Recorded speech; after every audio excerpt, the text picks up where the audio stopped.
if the greatest challenges of our work, our teams, and even our businesses have nothing to do with strategy and everything to do with the state of our soul? What if the bottlenecks we call productivity issues or cultural problems are really signs that something deeper is out of alignment? Welcome to We Have a Spiritual Problem, a podcast where we confront the deeper questions beneath our personal struggles and collective crises.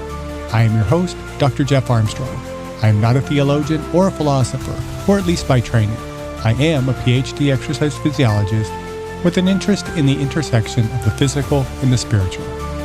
My guest is someone that lives at that intersection every day, Andrew Grinbaum, a soulful leader, business strategist, and founder of the Spirituality and Business Institute.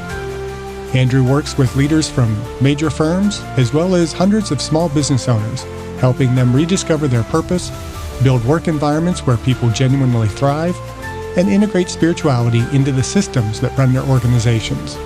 Remarkably, he operates 2 companies in just an hour a week, not through hacks, but through deeply mindful systems aligned with meaning and intention. Andrew's approach offers both a philosophical lens and practical tools for leaders hungry for something deeper than productivity tips. I'm looking forward to exploring how spiritual alignment becomes a real-world advantage in business. My whole point is, as a business coach, to help people scale their companies. But sometimes you can make $100,000 a year as a business owner and be much happier and fulfilled than making $1 million a year and not having time for your family. You know? And think about the impact that one woman had just on you and the impact that that's now ultimately had universally. I mean, you're talking about CEOs that know pretty much every world leader. That woman's conversation with you on that day has had a global impact. Right. That's right. That's right. It's crazy. She doesn't even know. She saved who knows how many people she impacted. And that's we're circling back. That is what spirituality is about. Understanding there's a connection between all of us. And as long as we're, trying to be happy, it's not easy in this world. Try to be happy. Get yourself to that place.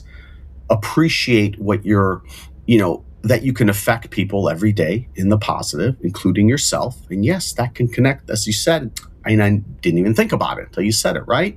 All these people are being affected by this conversation I had with a bus driver back in 1980. Right? Crazy, yep. But amazing. And that's a miracle. So she's still, I don't know where she is. I don't remember her name. She's still affecting thousands of people because of that conversation. Yep. You hit it. You're good. Very nice. That has been such an impact on my life when I recognize that, those small connections are really big things. I've been asked the question before, if you could go back in time and change one thing in your life, what would you change? That's absolutely nothing, because if I go back and change, there's going to be a rippling effect that who knows how it's going to impact. That's right. And I have a good friend that I've kind of connected with through my other podcast, and now, especially through this podcast, he's actually even been a guest on here. And he gives me a hard time for always bringing this up, but when we first kind of reconnected, he was like, I'm trying to put in a face to the name. You weren't one of those kids that picked on me in school, were you? And I said, well, Jay, actually I was.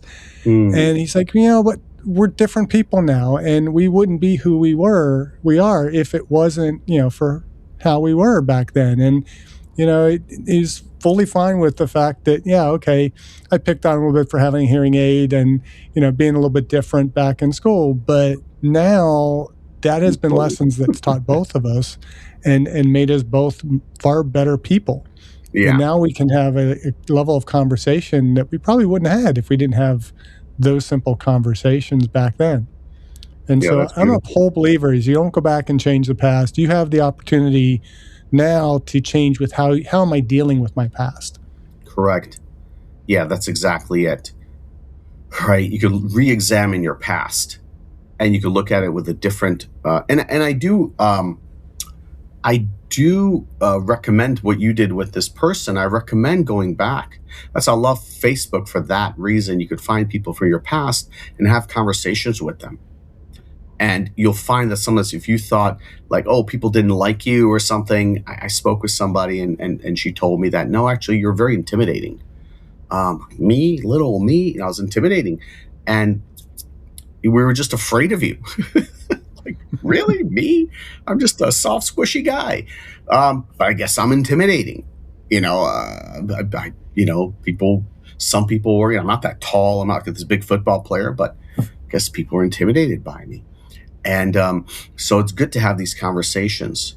The other thing I have people do is look at your life. Some people it's very interesting. Go back, look at your life, look at the changes you've had either through every 7 years or every 10 years. Like, look at each 10-year segment and see the accomplishments you've had. That'll actually connect you to your why. What were you most proud of? And you'll see sometimes 7-year it'll look different than 10. So I'm trying to remember who I learned this from. I want to give credit where credit is due. I can't remember the guy's name. A famous coach. But when you go back and analyze, let's say, every decade, and you see what was really made you happy, you'll see that that's what still makes you happy today. And unfortunately, what happens as we get older is we do less and less of the things that made us really satisfied. So by going back, you can look at, oh wow, this is what really gave me fulfillment when I was 8 or 9 years old. And then, oh, look at that. When I was a teenager, I also did that kind of a thing and made me super satisfied. Like maybe for you, it was teaching people, right? Giving people knowledge, right?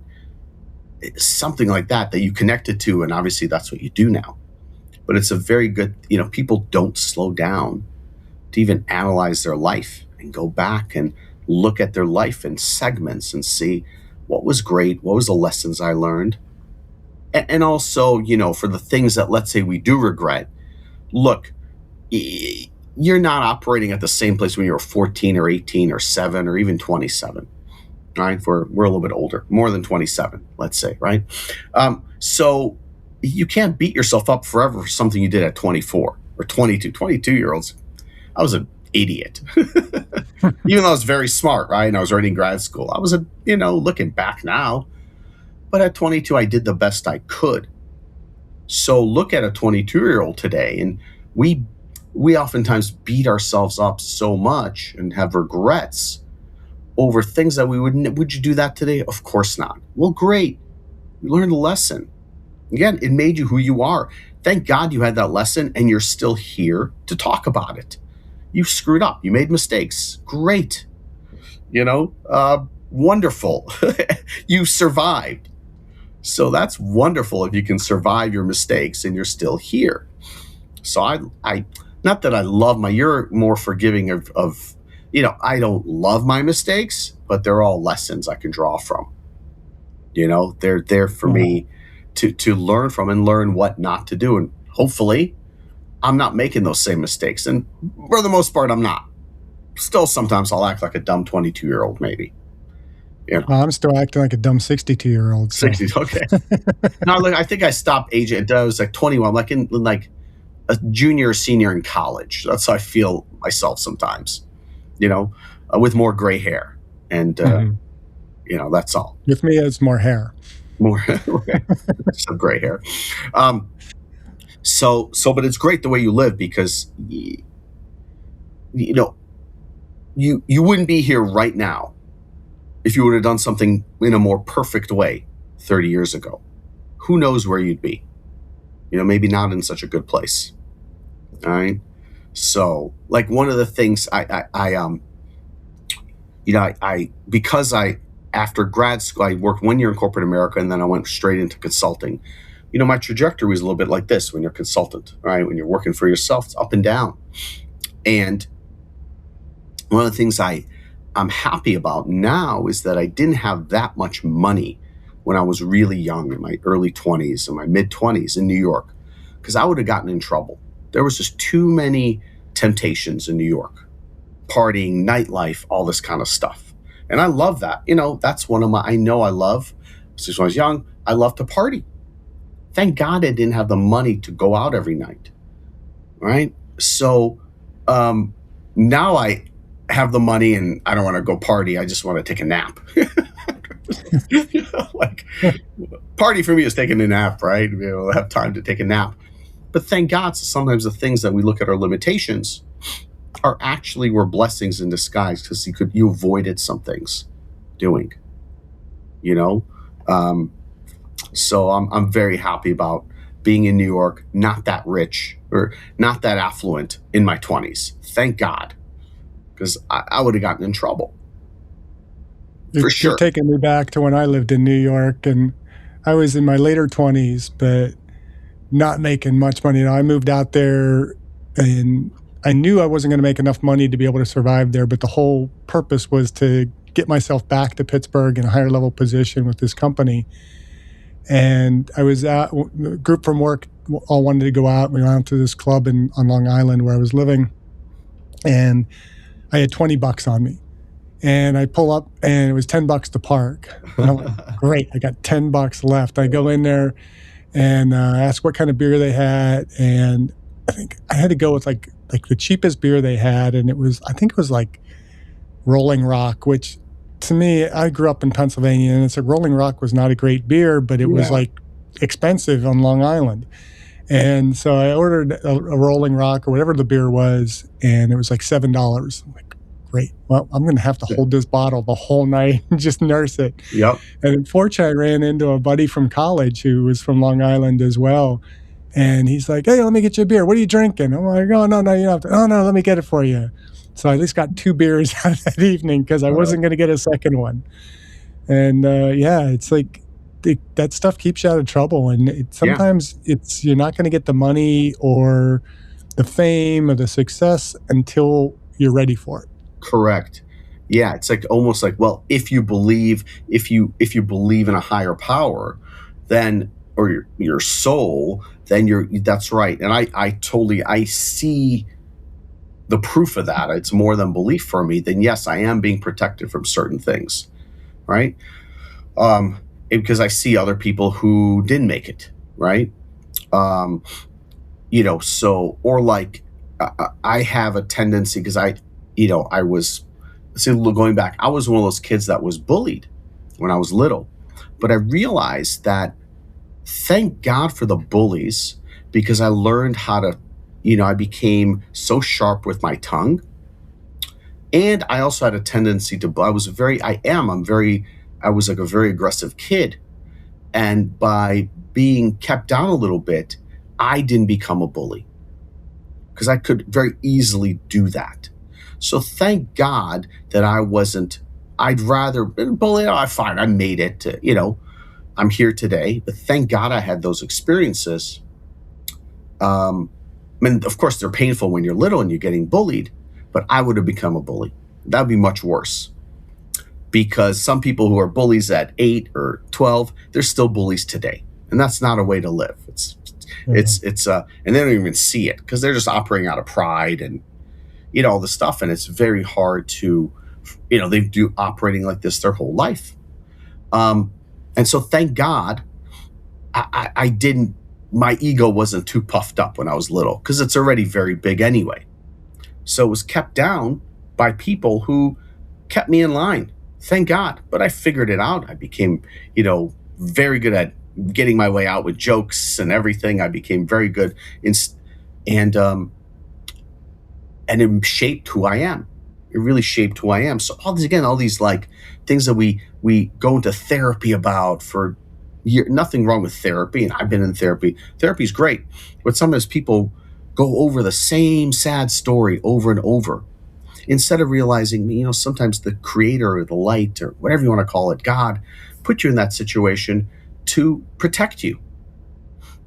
Right? Like you said, you are today who you are because you didn't have, who knows what would have happened if you would have had, a trust fund and you'd be going out every night and partying, right? Who knows where you'd be? Maybe in a very sad place, although who would want a trust fund? By the way, because of trust funds, you ever see this movie, Born Rich? I think so. A documentary about one of like the Johnsons of Johnson and Johnson. Does that ring a bell? I was thinking you were talking about maybe a comedy movie or something. No, it's an amazing. Anybody with kids needs to see this movie. It's a documentary. It's available online for free. One of the Johnson and Johnson, like the great grandson of Johnson and Johnson, like that company, they're all extremely wealthy, the whole family. He makes a documentary about his life and all his friends, all these other super rich, uber rich people who have trust funds, and they're like lords and or scions of these families. And it was so revealing because all these super wealthy kids in their 20s, let's say, one was more sad than the other. You wouldn't want to be friends with any of these kids. And you realize, wow, all this stuff they get, these trust funds, and all the stuff they get for free has ruined their life. In fact, he's talking to one of his friends who's, again, a scion of one of the oil families. I don't know which one. And he's talking to him about, and this guy looks just so depressed. And again, this kid has a $2 million trust fund. He gets $2 million, whatever his allowance is, right, every year. And he says, and he asks him about, have you ever had any fun in your life or something like that? He says, or any interesting experiences. And he talks about how one summer in college, he went the summer to work on one of the oil rigs that his family owns for the summer. He worked as just what do they call it? The guys, get all on the oil rigs. There's a name for it. Escapes my mind right now. So he worked on an oil rig all summer. And he looked back and said, that was the most fun and the most satisfying thing I ever did in my life. Because he actually worked hard, and he came home, with covered with oil and sweat and but he worked with a bunch of guys, on a team. And it was think about that. This is a guy who has everything. And the most fun he ever had was working on an oil rig, suffering basically, right? It's hard work, but he loved it. And so let's not, it's a very spiritual movie, because you see the connections and you see all this stuff, again, we're striving for, all right? Who wouldn't want to be a scion of an oil family, right? Of course, because, we would do it differently. No, if everything is given to you, you have nothing to strive for, then you'll just be empty. And one kid after another was empty in this. It's an amazing movie to watch. And they really talk about their life, and they really reveal everything. And afterwards, in fact, one of the kids tried to sue him because it made him look really bad. But, this is your life. You just get bottle service every night. You spend $8,000 in bottle service and clubs, and this is what you do, and you have nothing, even though you have everything. So thank God you and I are still striving, and your listeners and your students, we're striving for things. That is one of the most spiritual things you can do. Just find, every day a way you can better yourself, and you can work a little bit harder and sometimes fail, and that's okay. And you get back up. It's life. But you don't want to be, you watch this documentary, and you'll never want to get something for nothing. It is a curse. It's a curse. Watch it. It's great. We even think of like the people that win lotteries. They win. I think the current Powerball is like over. I think it's like up to 1.7 billion or something like that. You imagine if that money goes to one person who's kind of working a minimum wage job and has no idea how to spend it. Their life is going to be ruined. They all say that. I mean, this is documented. Everybody pretty much. There's the interesting documentary about this as well. I love documentaries. But pretty much everybody who wins the lotto, regrets it. They wish they hadn't won. It's really it's crazy to think that. How could $1.7 billion ruin my life? But it will if you didn't earn it. If you just got it like that. You have to really earn things. And life is set up sometimes so we can earn things. We can get to the next level and the next level. And sometimes we need help. We can get a coach, take a class with a professor, go to college, find a mentor. There's ways you can help yourself, get a therapist, go to the next level, right? But we need to strive to get the next level. Yeah, all these people, this documentary, the only person, and in fact, one of the people they interviewed was a guy who already had a very successful contracting business. He's already a millionaire, and he won the lotto. In spite of that, it still ruined his life. He was already used to money, ruined his life. He became a drug addict. His daughter became a drug addict. It was just terrible. Terrible things happened because of all this wealth. And the only guy who, very interesting, the only guy who was okay with winning the lotto, this was a guy, such an interesting story. This is a guy who's into TM, transcendental meditation. And one day in meditation, he thought about, what lotto numbers should I play? And these numbers came to him in his meditation. And he started playing those same numbers every day for 6 months. It's a real, what we call a restriction in Kabbalah. He saw the numbers and he played the same numbers every day for 6 months. And all of meditating and guess what? He won the lotto. Tens of millions of dollars, whatever he won. And he tells a story that after, he meditated, he's balanced. The only thing he really splurged on was getting his wife she never had an engagement ring, bought her a really nice engagement ring. But he didn't change anything else in his life. Lived in the same house. He has some money now. He still went to work. And that was the only guy who was okay. But he had years and years, decades of meditation and practice of being balanced, not letting this huge change affect him internally. Very powerful. Mm-hmm. He's the only one who wasn't ruined. The only guy in this whole documentary who wasn't ruined by winning the lottery, but he didn't change anything either. He knows he has this money. He can leave it to his kids, charity, whatever. He bought his wife a ring, but he didn't change like that. So beautiful. Right. But what did he do? Every day he meditates. He does TM, whatever it is, whatever practice you have. He does transcendental meditation. Great. Try that.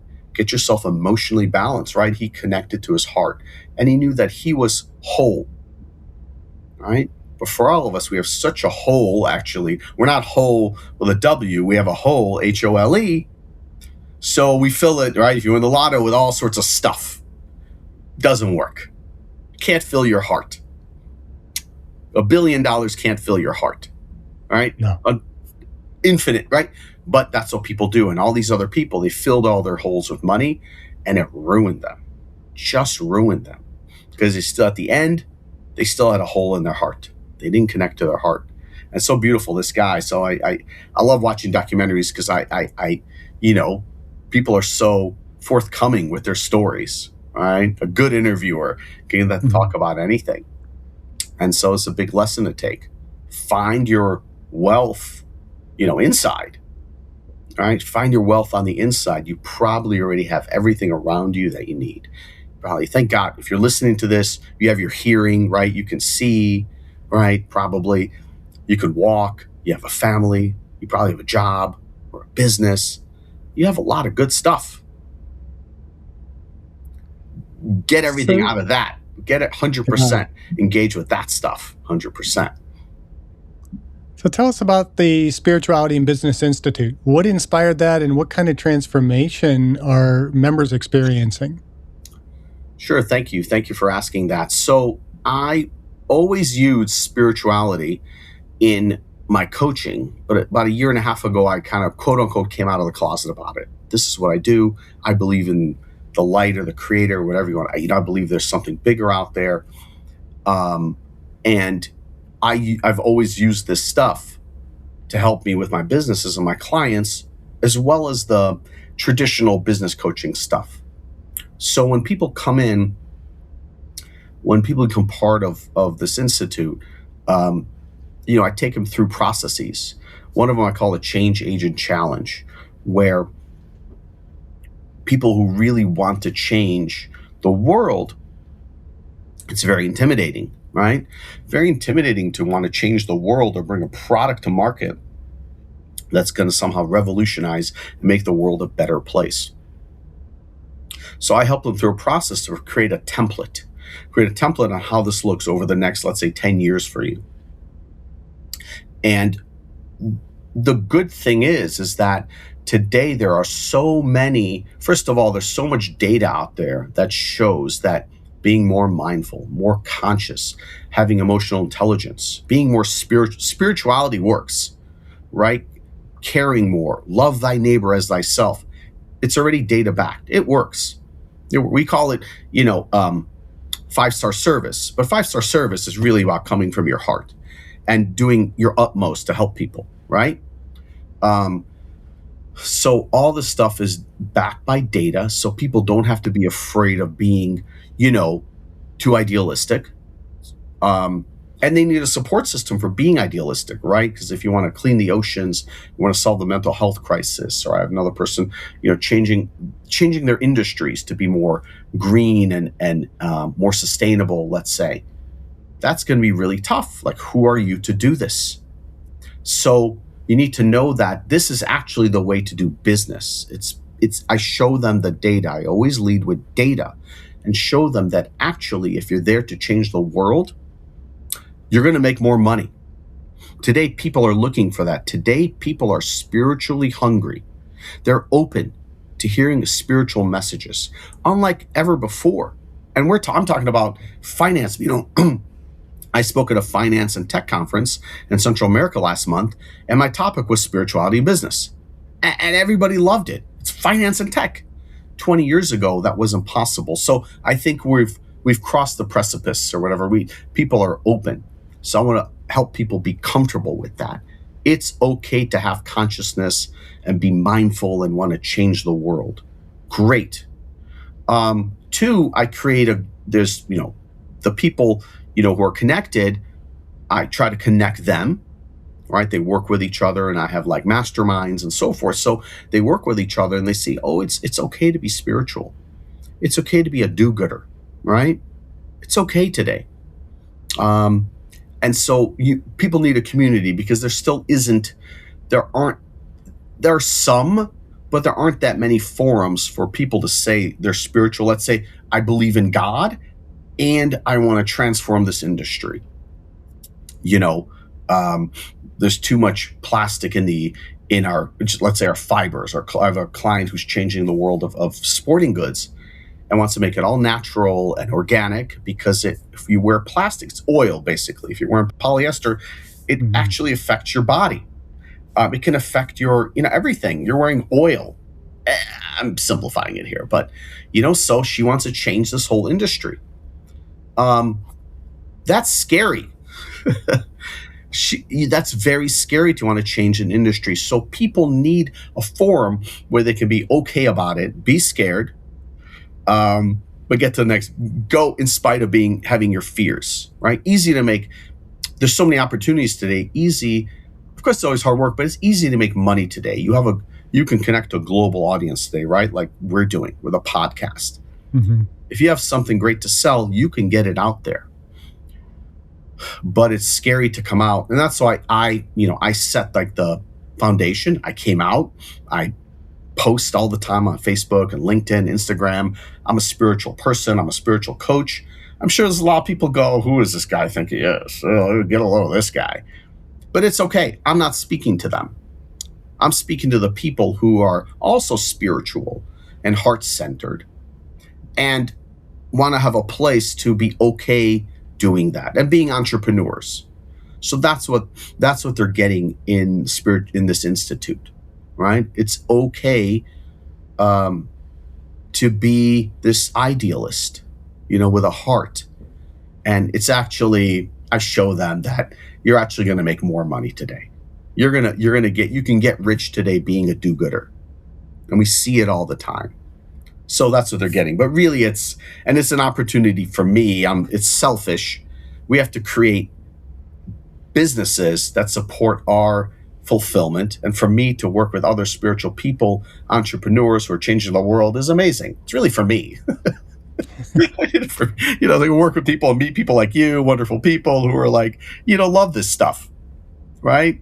I don't have to be on the, if you don't do something that you're passionate about, you're just going to be on the phone scrolling and getting negative from all the terrible news. So I don't want to do that. Yeah. I'd rather talk to spiritual people all day who are trying to change the world. Great for me. So it's really, I'm selfish. That's a good selfish. I created it for me, actually, to be completely honest. I've done a few pieces on this podcast about more the transformative self. That we tend to find ourselves on the extremes where we're either selfish, where we're trying to protect ourselves, and sometimes when we go out to be selfless, we ultimately end up holding on to that selfishness, and it gets us in trouble because you start saying, I'm doing all this good and nobody's helping, they're making it harder on me, they're taking advantage of me, and then you slip back into that selfishness. Or we become so selfless that we give up ourself, and that's not healthy either. That's not healthy. But it's that idea of transformative self where we are becoming better individuals to make better individuals and to participate more in that. I always go back to one of my mantras is quote from Gail Sayers' autobiography, I am third. So my God is first, my family and friends are second, and I am third. And sometimes we get locked in that when I'm saying I'm third, I give up too much of self and I lose myself, and that's not good. And so you revert back to your selfish ways. But it's being more that selfless person for the purpose of self, for the growth of myself, that I become transformative. I become better, today than I was yesterday, so that I help to grow a greater universe. Does that make any sense? I hope It does. It's very interesting. And well, to talk about selfishness, Kabbalah has a great, like, I would say, circuit, or a way to create a circuit where you can be selfish, an inner circuit I can tell you about. And I alluded to this earlier. One of the first things I do with clients is we have to look at, right, there's everything on a subatomic level, right? We can talk about a lot of things in Kabbalah because science has proven a lot of these concepts that Kabbalists talked about thousands of years ago. Kabbalists talked about a right column, a sharing force, a receiving force, and a central force. And today we know in subatomic is proton, neutron, electron. These forces exist. So, and they exist in the greatest circuit of all, coming actually from one of the greatest entrepreneurs, the light bulb. The light bulb is a beautiful invention. It's a great analogy. Why is there light, quote unquote, right? It's physical light, but also we want to create light in our life. The light bulb is a perfect analogy for that, because the way it works is it's two poles of electricity. One is the plus, which is just pushing electricity out. That's what it loves to do, just pushing light out. The plus. The minus is receiving light. It's the selfish pole, right? It's the negative. We call it negative, right? Negative pole. Negative has a negative connotation in our world, but it's very important because you need both for the circuit. And then there's a filament, or the restrictor. And that's what actually creates the light, right? It pushes back. It says no, in essence. It says no to the electricity. And the more it says no, the more light is revealed. So Kabbalists use this analogy, and today it's easy because we have this circuit, and that circuit creates light, and we want light in our life, whatever that means, right? Fulfillment, goodness. And so it's very important to have all three. What happens to a lot of people is that they only focus on the plus, right? Sharing. They're sharing. All right? That's not a circuit. That's not going to create light in your life. And some people on the left side, right? They're receiving all the time. They're thinking of what's in it for them. That doesn't work either. And in fact, just sharing all the time, right? Working really hard and then receiving things. That's the seminal problem in our universe, because what happens if there's just a plus side and a minus side? Short circuit. You need the filament. And this is where Kabbalah comes in. So the filament for us is that restriction, is that part of us that we say, and we know what it is. It's what do we need to do less of? We know we have to do it, but we're not. Or what do we have to do more of? That's hard for us. That's the hard part. That's the internal change. And that's an everyday change, or an everyday quote unquote restriction we have to do, or resistance. How do we say no to the light? How do we say no to the electricity? and one of the things, right, like slowing down to speed up. How do we need to transform? How do we have to build a company that's maybe difficult to do? So what happens? What happens is that when people take without having a plan, that resistance, that's where the work is. What do I need to do to balance this taking, all this taking? Like for some people, it may be slowing down and seeing their children more, right? Or whatever it is. What's the real restriction? And it's not, I can say not good, but it's not healthy, right? Also just to give. People, all they do is give. They're in the right column. It's great, but you're not going to have a circuit. It's not going to be balanced. So I like the analogy of the light, and it's something since the light bulb, for the last 100 years, Kabbalists have been using this idea of the light bulb because it kind of encapsulates the idea in our consciousness that we need. We need to share. We have to figure out what we like to do, right? Kind of like I did with my first company, Broadway Suites. I loved selling. I loved making people feel at home. So wonderful. I could do that in a business, and that's my right column, right? That's my light. I give that energy. I love doing that. And my left column, I had to think about what I want, which is a business that once I build it, it's virtual, it's passive, so that I can do all these other things, right? And it gives me also status. It's okay to want things. I wanted to have a company in New York in real estate, commercial real estate. It has status. It looks great, to help me draw clients and so forth. And I wanted to have status. That's okay, right? Both sides. But then the central column for me was, where do I need to stop, connecting to my natural impulses and being reactive, and how can I become more proactive every day? Because just having those two, hope this is making sense. No, it's making perfect sense. Two Yeah, I'm columns loving isn't this. enough. Isn't enough. Just to share all the time what I love, and then take without having a balance. I would have never been able to build that business. So it was the central column, what we call in Kabbalah the central column, the restriction or the resistor. And that is where most of the personal development work really has to be, or personal development or coaching work is. And it doesn't matter whether you're coaching an executive or you're coaching an athlete. The athletes gets better when you already know they're a great tennis player. I mean, they have the most incredible forehand and backhand you've ever seen. And they want to become a champion. Great. It's okay. And they can be. They have that potential. But now, what are they willing to do? What are they willing to do to, where are they willing to restrict? Is that getting up every day at 6 a.m., maybe not partying, like if they're a college student or something, not going out at night, taking care of their health, putting in an inordinate amount of hours to get to the next level, right? Where are they going to restrict? If you get that right, then you can receive anything you want in a balanced way because you earned it, and you can share forever because you're creating that circuit. So this is the same with that's the essence of coaching, actually, is to help people figure out their where they need to proact, if that makes sense.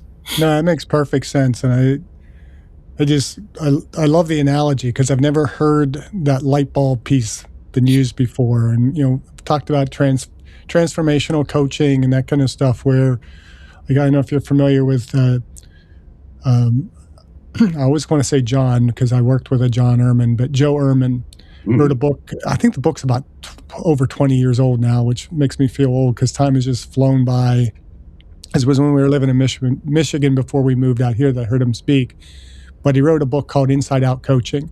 And he basically just talks about coaching high school football. He played for the Baltimore, would have been the Colts at the time when Colts were still in Baltimore. Just looked him up. I'm going to get his book.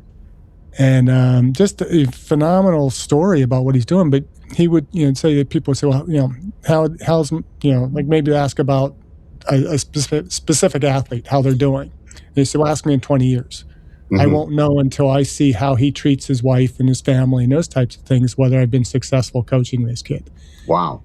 And that's kind of the formative kind of approach that we need to have in leadership, where we're not looking at what am I immediately getting from this person now, but what am I No, giving them in the beautiful. process that's going to make them better, the world better, and all those types of things. And That's really so, amazing.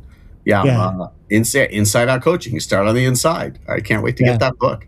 That's it's a amazing. great book. Yeah. Yeah, And it's amazing. I'm sure you'll enjoy it a lot because you're telling me That's the great. same stuff that I heard from him, which is awesome.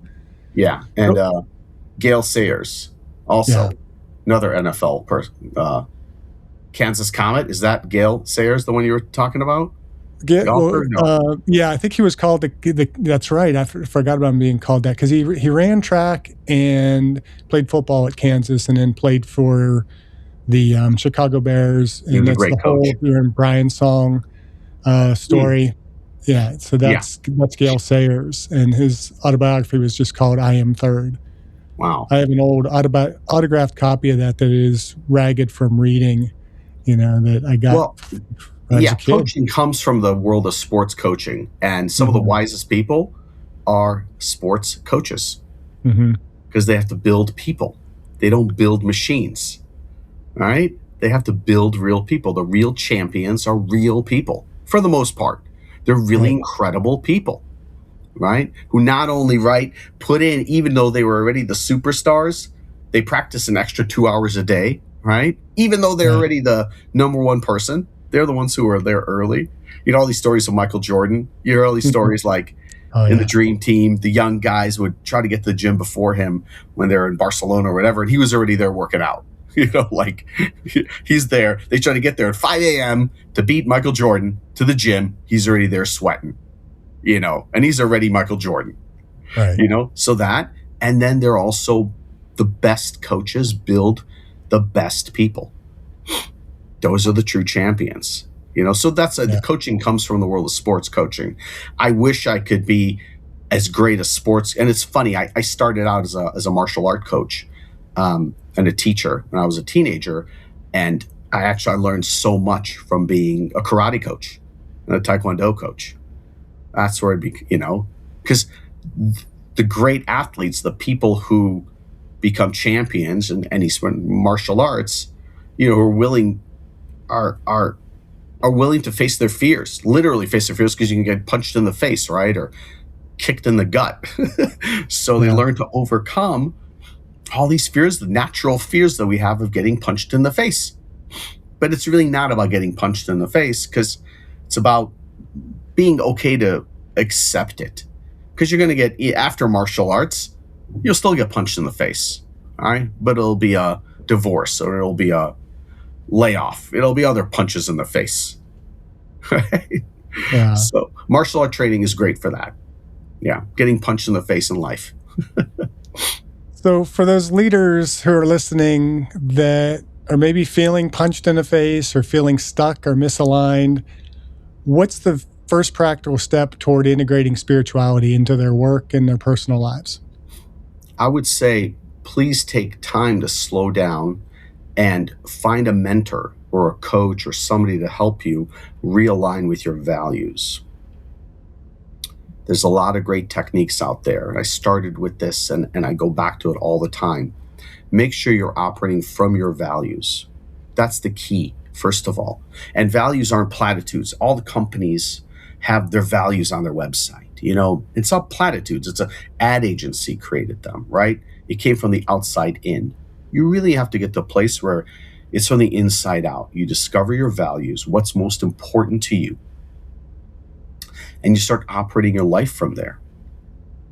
You'll have extraordinary gains in your life if you're true to your values. So this is not a platitude. This is not some BS. It really works. Unfortunately, we think we know our values, and sometimes we need to work with somebody. I would say that's the first step. Work with somebody to discover your values.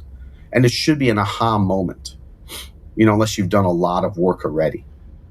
And if you're suffering in any way in life, all right, overly suffering, because we all go through some suffering. We all have ups and downs. But if most of your life is suffering, I bet you there's something there. You're not in alignment with your values. You're not in alignment with your values. Um, and easier said than done, right? You could be in a job, you have to support your family, and it's not where you want to be, okay? But you also don't need to be in that same position for 20, 30 years.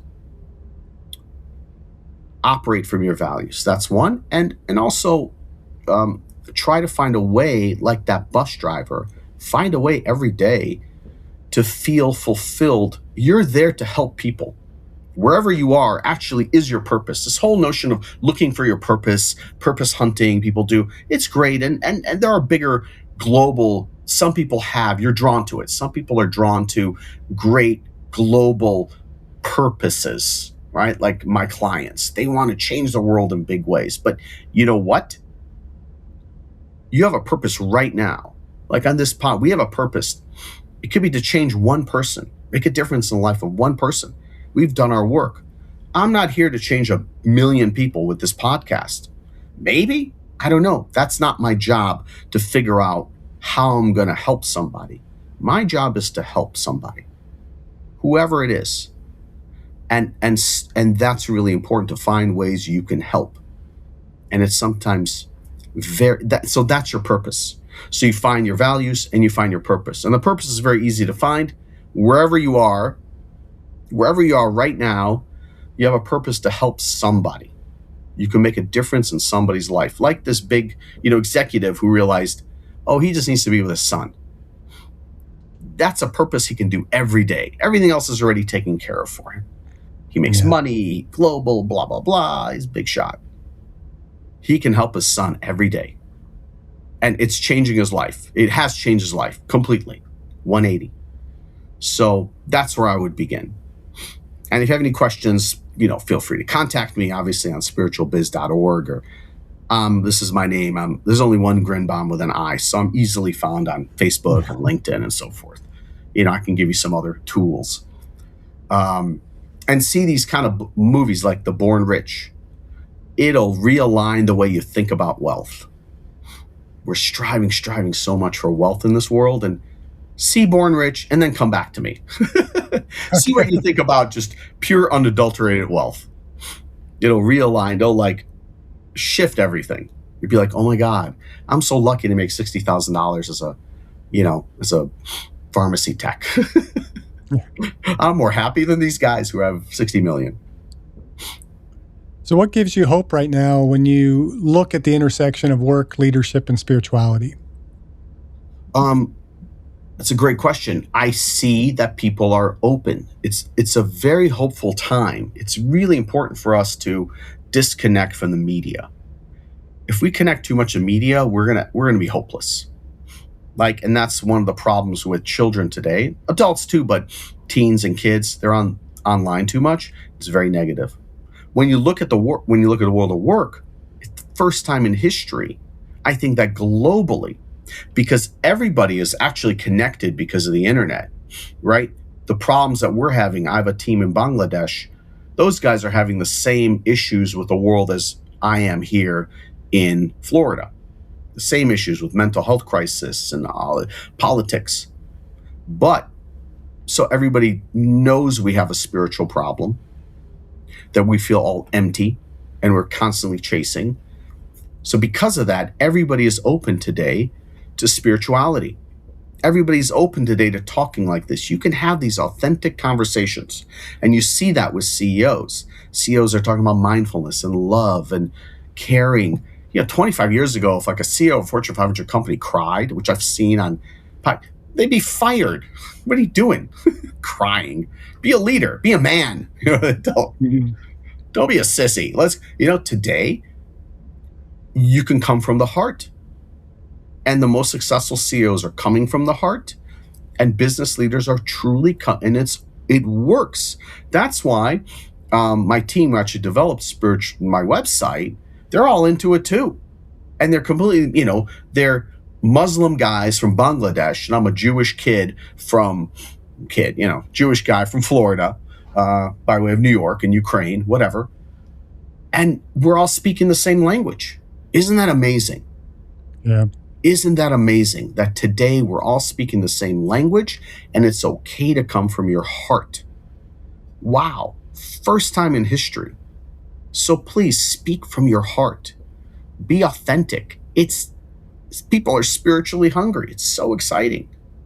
You know, CEOs are crying on they're giving, global webcasts to their companies, and they're crying about the issues of the world.